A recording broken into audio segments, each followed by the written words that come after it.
नमस्कार। India debate में आप सबका स्वागत है। मैं हूं आशुतोष पाठक। मित्रों, कल रात लगभग 2:30 बजे तक मैं दो बिंदु पर शोध करता रहा।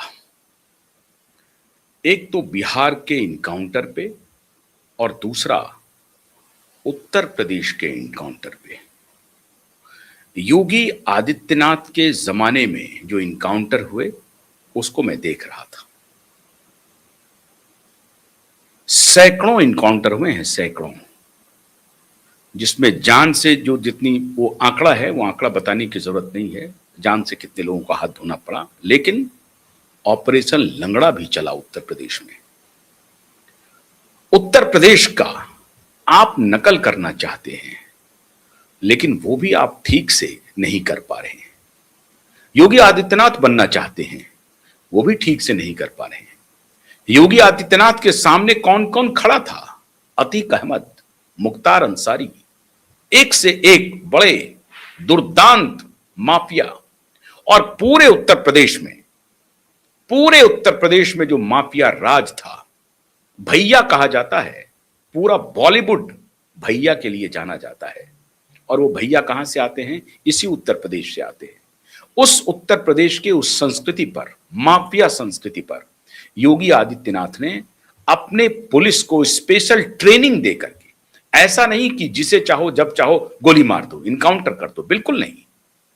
संपूर्ण तहकीकात करते हुए, हिस्ट्री सीटर हो, दुर्दांत अपराधी हो या अपराध करके भाग रहा हो, ऐसे को देखो और तब आप, अगर वो आप कानून के किताब में उसे नहीं ला सकते हो, आत्मरक्षार्थ आपको कदम उठाना पड़ रहा है, तो आप उठाइए। हाल के दिनों में अभी आप देखिए कि गाजियाबाद के खोड़ा कॉलोनी में एक नौजवान लड़के को, 18-19 वर्ष के लड़के को, किस प्रकार से सरेआम दिन के उजाले में, गली में, पब्लिकली 4-5 हमउम्र लड़कों ने चाकू गोद कर, अतड़ी निकाल कर, इस तरह से उसको गोदा चाकू कि उसकी अतड़ियां निकल गई। इतना खूंखार मर्डर हुआ। उसके बाद उसका इनकाउंटर किया गया। अभी हालांकि अभी वो जेल में है।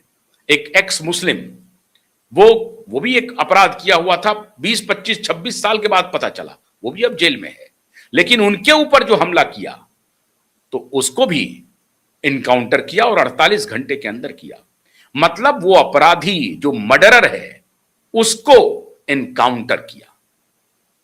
तो योगी बनने के लिए आपको एक तो योगी की शुद्धता लानी पड़ेगी, वो विचार लाना पड़ेगा। वो भगवा बस खाली मुरेठा बांधने से नहीं चलेगा। तो योगी बनने के लिए योगी के उसको एक एक चीज को आपको देखना पड़ेगा कि क्यों ऐसा किया, उत्तर प्रदेश में क्या आवश्यकता थी। आवश्यकता बिहार में भी है, इसमें कोई शक नहीं है, लेकिन उत्तर प्रदेश तो मशहूर था। मायावती भी एडमिनिस्ट्रेशन में कमजोर नहीं थी। मायावती भी का ऐलान हुआ करता था, चर गुंडन की छाती पर मुहर लगेगी हाथी पर, यह नारा हुआ करता था। चढ़ गुंडन की छाती पर मुहर लगेगी हाथी पर। क्यों लगता था यह नारा? क्यों लगता था यह नारा? इसलिए क्योंकि गुंडे थे, इसलिए कि असामाजिक तत्व समाज में विद्यमान थे, इसलिए कि अपराधी छुट्टा घूम रहे थे, इसलिए यह नारा लगता था उनके भी दौर में, चढ़ गुंडन की छाती पर मुहर लगा दे, मुहर लगेगी हाथी पर। लेकिन फिर दूसरा दौर आया, उसमें एक नैरेटिव बना, लड़के हैं, लड़के से गलती हो जाती है। गैंग रेपिस्ट के लिए बड़े नेता इस तरह का जब बयान देंगे कि लड़के हैं, गलती हो जाती है, तो फिर समाज में आप अपराधियों को प्रोटेक्शन करते हैं। और फिर जब योगी राज आया तो कहा नहीं, हम गोली का जवाब गोली से देंगे, लेकिन किस गोली का? जो अपराधी है, जो मर्डरर है, उसका जवाब देंगे। और फिर वही चढ़गुंडन की छाती वाली खेल योगी ने भी शुरू किया। और पिछले 10 वर्षों में योगी राज में, और कुछ माने न माने, दुनिया भर के निवेशक मान रहे हैं कि उत्तर प्रदेश में काम करने के हालात में परिवर्तन हुआ है। अभी भी बहुत कुछ बाकी है, लेकिन आप उत्तर प्रदेश की नकल बिहार में करना चाहते हैं।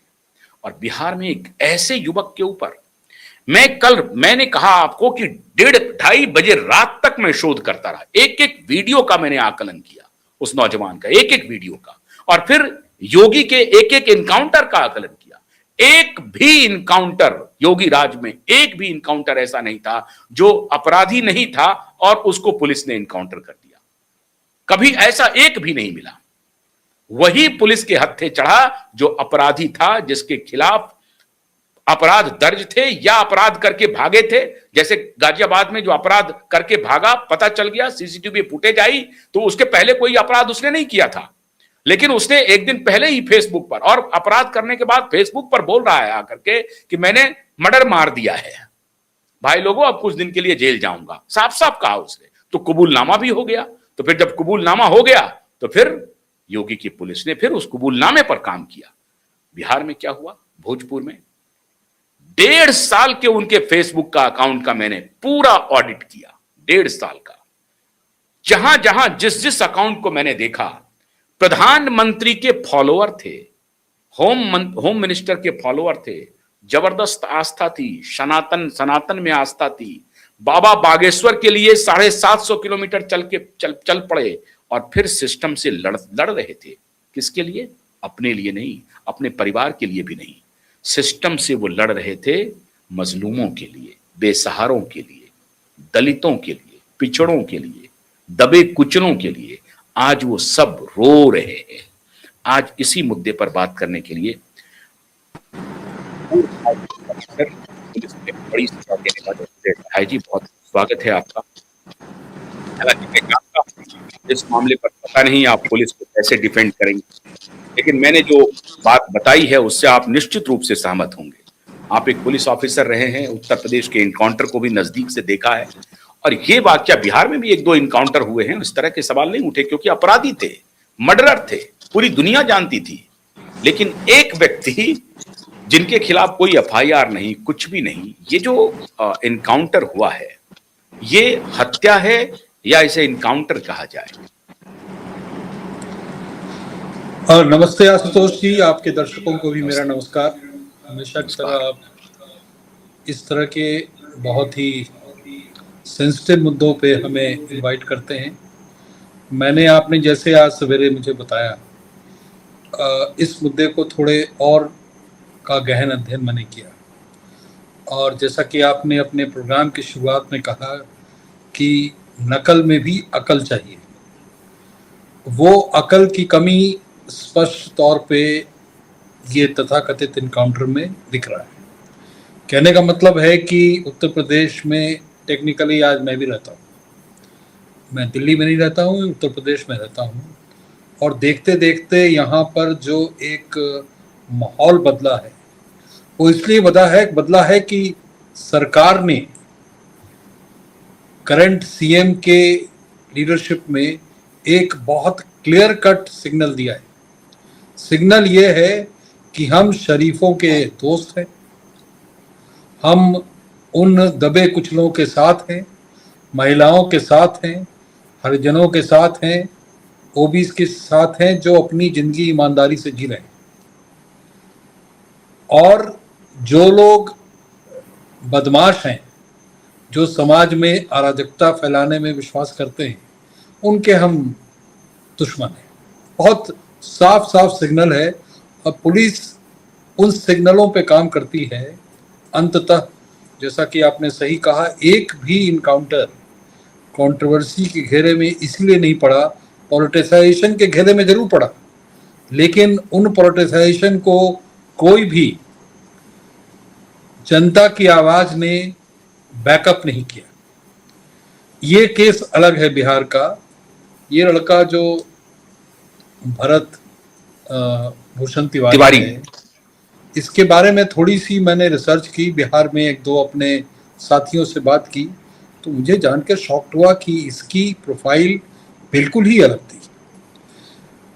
दर्शकों के लिए बता दूं कि जो मुझे थोड़ी जानकारी मिली वो ये थी कि बाढ़ पीड़ितों के इंटरेस्ट में हर साल कोसी का बाढ़, बिहार में बाढ़ का एक मौसम आता है, जो गंगा का, कोसी का, करते हैं जी, उसमें ये जो विस्थापित लोग थे उनके ही लिए ये लड़का लड़ रहा था, और लड़ने में जो उसकी समझदारी थी या जो उसकी बेवकूफ़ी थी, वो उस एक राइट कॉज के लिए वो दिख रही थी। और उसी राइट कॉज में जब वो रिजल्ट नहीं देख रहा था तो एक फ्रस्ट्रेशन से भी गुजर रहा था। बहरहाल उसके हाथ में पिस्टल देख के या रिवॉल्वर देख के या देशी कट्टा देख के उस फुटेज से ये स्पष्ट नहीं होता। लोग ये अटकलें लगा सकते हैं कि वो भी तो एक अपराधी था। उस अपराधी में और एक दुर्दांत अपराधी में एक मूलभूत फर्क ये है कि ये एक कॉज के लिए लड़ रहा था एक समय में, और इत्तेफाकन वो करंट रिजीम के बारे में भी बहुत अच्छी एक राय रखता था। फिर भी उसे लगता था सिस्टम के अंदर बहुत सी ऐसी खामियां हैं और ऐसी कमजोरियां हैं कि गरीबों को या इस तरह के कमजोर वर्गों के तरफ सिस्टम खड़ा नहीं हो पाता, और उसका संघर्ष इसको लेके था। बहरहाल उसके हाथ में कट्टे को देख के कहानी को हम समराइज इसलिए कर सकते कि उसी प्रोसेस में ये घटना हुई। पुलिस ने उसको ल्योर किया। ल्योर करने के बाद वो बाहर आया, उसके हाथ में रिवॉल्वर था या पिस्टल था या कट्टा था, जो भी था उसने फेंका। उसकी ब्लड फुटेज के कारण वो क्लियर नहीं होती, और उसने जब जमीन पे फेंका तो उसे पैर में गोली मारी गई। पैर में गोली मारने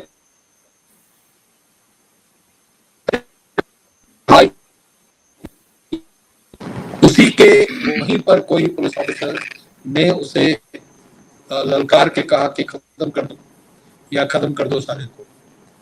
अब ये जिसने भी कहा, मैंने जो अपना पुलिस फोर्स का 12-14 साल डायरेक्टली फील्ड में दिखा है, मेरा अनुभव यह है कि इस तरह के मौके पे सीनियर मोस्ट जो लीडर होता है, इस केस में बताया जा रहा है कि एक्स डीपीओ उसको लीड कर रहा था, उसी की बात चलती है। अगर वहां एसपी होता तो एसपी के कहने पे ही कोई गोली चलाता सिपाही। वहां पर अगर डीआईजी होता तो डीआईजी के कहने पे ही गोली चलती, और एसडीपीओ के कहने पे अगर उसे